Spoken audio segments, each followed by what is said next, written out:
Hi everybody and welcome to Heel Heat. My name is George Coles, and on this episode we're doing a top 10. Topic of this top 10, top 10 guilty pleasures. And what I mean by that is basically this is stuff in wrestling that isn't looked upon fondly. Either fans outright hate it, find it silly, find it annoying, but I enjoy it. So it's my guilty pleasures in wrestling. And you could have different views. You may actually like some of these. I tried to kind of rate them by how much backlash they get or how much hatred they get as juxtaposed by how much I enjoy them. So with that being said, let's jump right in with number 10, the 3 Live Crew. And I know there are people that like 3 Live Crew, which if you're not familiar was a group in TNA consisting of the Road Dogg, who was going by Jesse James Armstrong at the time, Ron the Truth Killings, who you may know now as R-Truth, and Conan. And a lot of people kind of looked at this as kind of a lesser version of the New Age Outlaws, or if you remember in WWF or WWE, whatever it was at the time, they tried to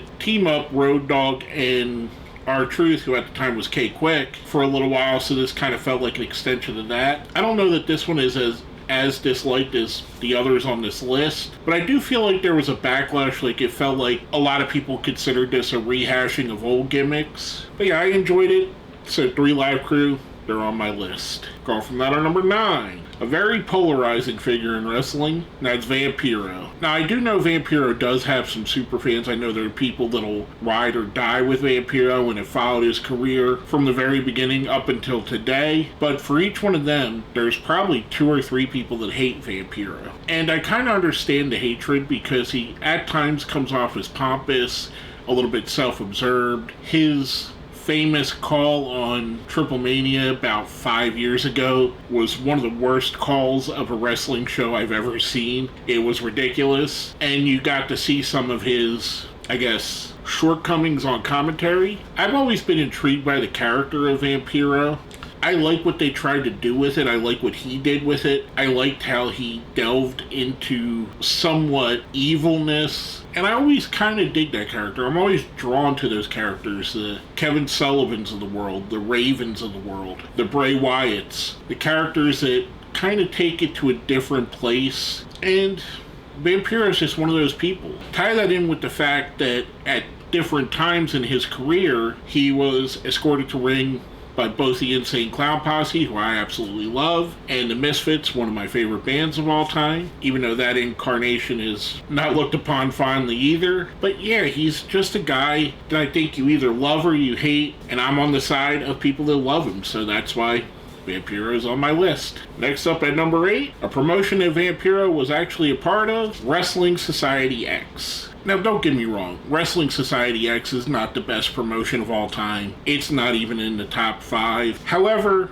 for what we had of it, which was 10 or 11 episodes, a half hour each, this was car crash wrestling at its very best, in my opinion. This was kind of the precursor to Lucha Underground. It was silly, it was camp, there were over-the-top explosions and very cheesy graphics that were used, but the aesthetic was there. And it kind of felt like XPW, if XPW cleaned up a bit and was more palatable for a wider audience. Part of the reason why Wrestling Society X failed is because when it aired, it was on opposite of WWE's reboot of ECW, which wasn't great itself. And at the time, this was pre-streaming or right when streaming was starting. Most people had to either choose one or the other. We were still very early in the TiVo and DVR aspect. I had a DVR at the time, so I would DVR this and watch the ECW show live and then go back and watch this after ECW. But it was fun, and it had some of the best wrestlers of the era were in there. I mean, we had a very young Tyler Black who would go on to be Seth Rollins. Yeah, Jimmy Jacobs was there. The aforementioned Vampiro, X-Pac was there. Ricky Banderas was there. People like Scorpio Sky and Matt Sydal were on the show. So it was this neat mixture of up-and-coming talent with a couple named talents. But it still was a really fun show in my opinion. Was it the best? Was it edited great? Not really. It kind of felt like they took what ECW did back in the 90s where they would edit matches to only their highlights and they ramped it up to 11 where it was spot, match is over. There was no rest time. There was no time to digest. Like I said, it was car crash wrestling, but I enjoyed it. I'll go from that. Our number 7, Sid Vicious, aka Psycho Sid, aka Sid Justice, aka just Sid. Or if you go back to the beginning of his career, Lord Humongous. Sid was a guy that probably had one of the better looks in the history of wrestling. I mean, I think he was a legitimate 6'7", 6'8", maybe even 6'9". He looked like something that came out of a test tube. He was muscle bound. He looked angry. He looked apart. He had a menacing look to him. Part of Sid's detractors was the fact that Sid never really got to the point where he was a great in-ring talent, but I wouldn't necessarily call him bad either. He wasn't on the level of an El Gigante or a Great Khali where you just were big for no reason. He could have good matches with people. I mean, his matches with the likes of Bret Hart, The Undertaker, Shawn Michaels, and others were pretty good in my opinion. Even his match with Hogan, I didn't think was that bad.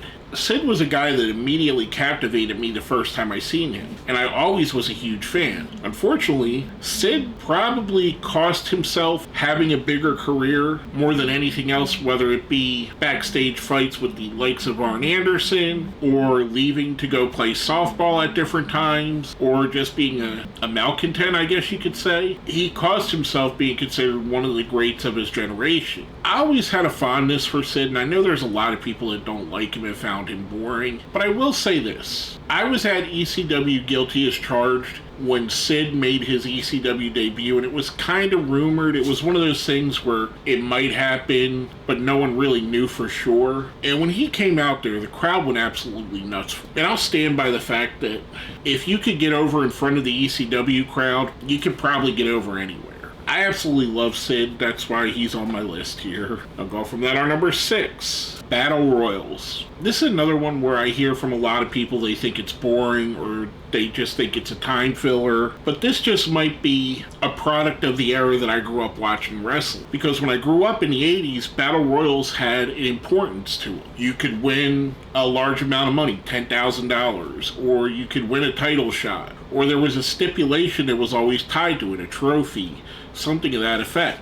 They always held intrigue to me. And then when you get into the different format, like the Royal Rumble, which most people agree is their favorite pay-per-view or one of their favorite pay-per-views and favorite matches of the year, you add even more to that element of surprise. And that's why I like Battle Royals, because even if you have a preconceived notion, let's say Andre the Giant should win this, well, 4 heels could turn against Andre and get him out early, and then someone that you didn't expect picks up the win. Or it could be just that. A guy like Andre the Giant or Kane or Braun Strowman, someone of that stature, goes in and dominates and shows why they should be considered a threat because they eliminate 10, 12, 20, whatever the number in the Battle Royal is. I enjoy them. Like I said, I think I enjoy them more than most people do. That's why they're here on my list. I'll go from that. Our number 5, the Big Boss Man and Big Show storyline. And I know a lot of people point at this and consider this one of the worst stories in the history of wrestling. And I'm not going to sit here and pretend like it's a great story by any means of the word. I'm not going to say it's like the current Bloodline storyline or Austin vs. McMahon or Raven vs. Dreamer or Sting vs. the NWO. I will say it was damn entertaining. Was it campy? Was it silly? Was it absurd? Of course it was. This had to be some of the silliest stuff that I've seen on wrestling that I've actually enjoyed. Because I actually got laughter out of it and got enjoyment from it. It made me chuckle. And a lot of it was in the Big Boss Man's delivery. A lot of it was Big Show's reaction. Boss Man would have the similar effect in his feud with Al Snow for me, where I found some of the little things he did there very amusing. And I think that's where a lot of the disconnect is. A lot of people looked at this a lot more seriously than it probably should have been. If you look at it through the eyes of it's just silly, I think you'd enjoy it a whole lot better. I thought it was fun. I laughed a lot at it, especially the funeral. I thought that was strangely hilarious in my opinion. Just an interesting thing. Like I said, I don't think many people enjoy it, but I do. Go from that, our number 4, the Dungeon of Doom vignettes. Much like I just said with the Boss Man Big Show angle, I don't think the Dungeon of Doom or Dungeon of Doom era of WCW is going to win a lot of awards for being the best time in the company's history or the best concept in the company's history. Heck, I even think most of the matches are very terrible. However, those vignettes, they were some of the campiest, some of the most insanely acted vignettes that I've ever seen. And it kind of felt like if you took the 60s Batman TV show, Scooby-Doo, Gilligan's Island, Baywatch, and the Munsters, and threw them all in a blender and blended it up, and then you gave it to a local acting troupe to read the words, that's kind of what you would get here. It's one of those things that is unintentionally funny and unintentionally entertaining for the way that it was meant. I'm sure it was meant to be menacing, and I'm sure it was meant to be more intimidating than what it was. But for me, I just thought they were fun. I thought they were funny. I thought they were campy and silly. For the same reason I love the 60s Batman TV show, I love this. For the same reason I love the Munsters, I love this. It's just a great, I guess, vignettes, because the matches and the storylines were totally dog crap. I'm not including that at all. That whole part of it stunk. But the vignettes, yes please. Give me the vignettes on repeat. I'll watch a compilation of all the vignettes in a row. I think they were great. I'll go from that. Our number 3. This is the one person that everybody points to when they say a person doesn't deserve to be in the Hall of Fame, and that's Coco Beware. And I see somewhat where the argument comes from. However, I'm from the era where Coco was in his prime, and he may not have got to the top of the card. He may not have won championships in the WWE. He did win championships in Memphis. He was a big star there. And I think people forget just how popular Coco Beware was with children, kids that would be around my age or my age at the time. And that's where I think that Coco deserves more to be in the Hall of Fame than people give him credit for. Yes, most likely you didn't buy a pay-per-view to watch a Coco Beware match or go to a house show to watch Coco Beware. You probably did buy his LJN figure though, or his Hasbro figure, and you may have bought a t-shirt. And when you went to those house shows, you probably flapped your arms when he came out. You probably cheered along with him. You probably loved his dropkick, one of the best dropkicks in the history of wrestling. And for those of us that were fanatics in the 80s, you probably bought the Pile Driver album and sung along with him to Pile Driver, or had the VHS of the music videos and sung along to that. So for that and the nostalgic reasons, I think Coco gets a raw deal. I enjoy Coco. That's why he's on my list. I'll go from that, our number 2. Someone that's kind of in a similar vein. I don't think he gets as much hate as Coco Beware, and that's Hornswoggle. I think Hornswoggle, a lot of the hatred towards him comes from the anonymous GM and Vince McMahon's son storylines, which admittedly weren't great. But for me, the character of Hornswoggle, as absurd and silly as it is, as you can see from this list, I'm willing to jump into the absurdity and like absurdity and give it more of a chance than most people are. I thought he was a fun character, and I think the wrestler and the guy behind the wrestler is fun. The WLC match was really good. When he got a chance to really show that he could wrestle, he shows that he could wrestle, and he's good at it. And when he did his character work, he was a pretty good character, whether it be part of DX or being Fit Finley's son, or even on the episode where the Muppets were the co-host and he got to shine with them. He really was entertaining. And that's why I enjoy Hornswoggle. I know a lot of people are kind of on the fence or just downright dislike him, but I enjoyed him. I thought he was cool. Now, before we get to our number 1, I do a thing here on my top 10s called the best of the rest. Basically, it's things that were considered for the list but didn't quite make it. First up, Public Enemy. And no, I'm not talking about the rap group, although shout out to my brother Paul Pickett, who is getting to meet Chuck D from Public Enemy, which is absolutely fantastic. I think that's awesome. One of the great rap groups of all time, one of the genre-defining rap groups, one of the absolutely legendary groups of all time. So that's cool. But the Public Enemy I'm talking about is the tag team that pretty much wrestled in every major promotion in the 90s, whether it be ECW, where they made their fame and they were big stars, or WCW, where they were a little bit lesser stars, but they were still pretty popular, or WWE where they got ran out of the company within a couple weeks. And I think this is more revisionist history that people don't like Public Enemy because they look at that WWE run and they look at the incident with the Acolytes. They don't remember how great Public Enemy was in ECW and how over they were. And when you see like the shots of ECW and you see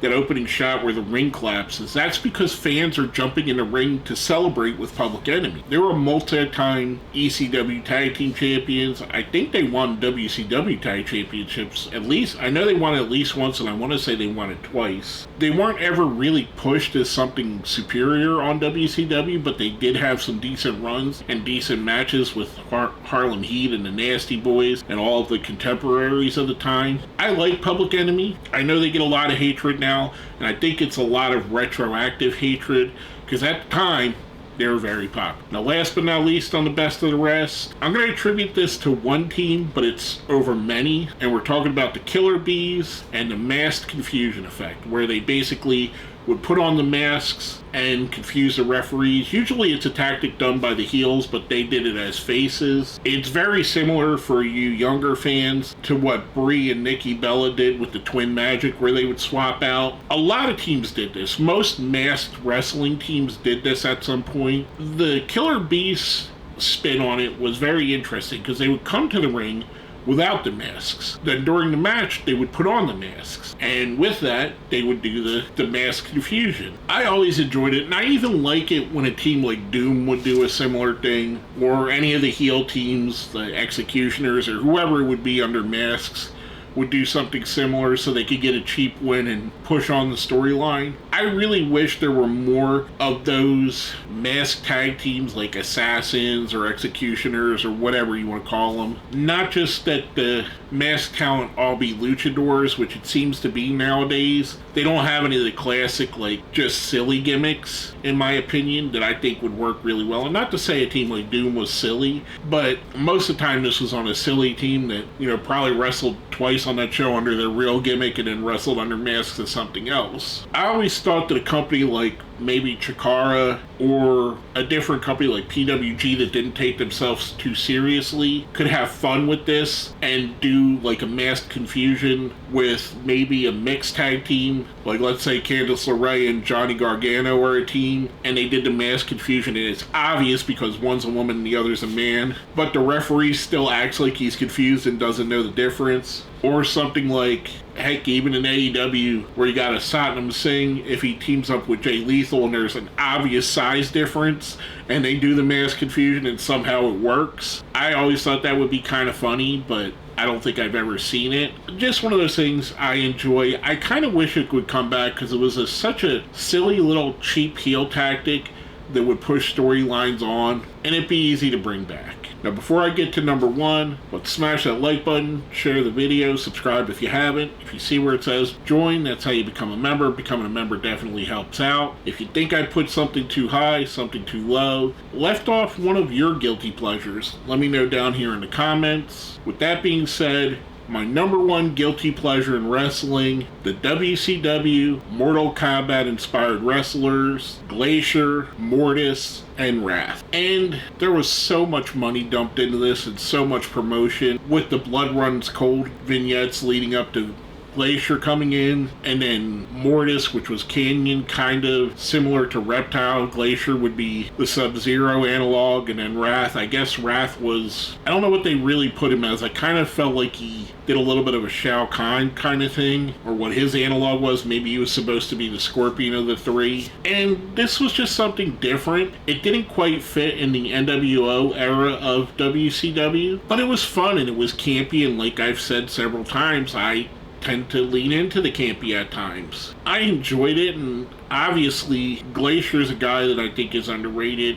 Mortis, who would go on to be Chris Kanyon, I think is one of the truly, truly underrated talents of all time.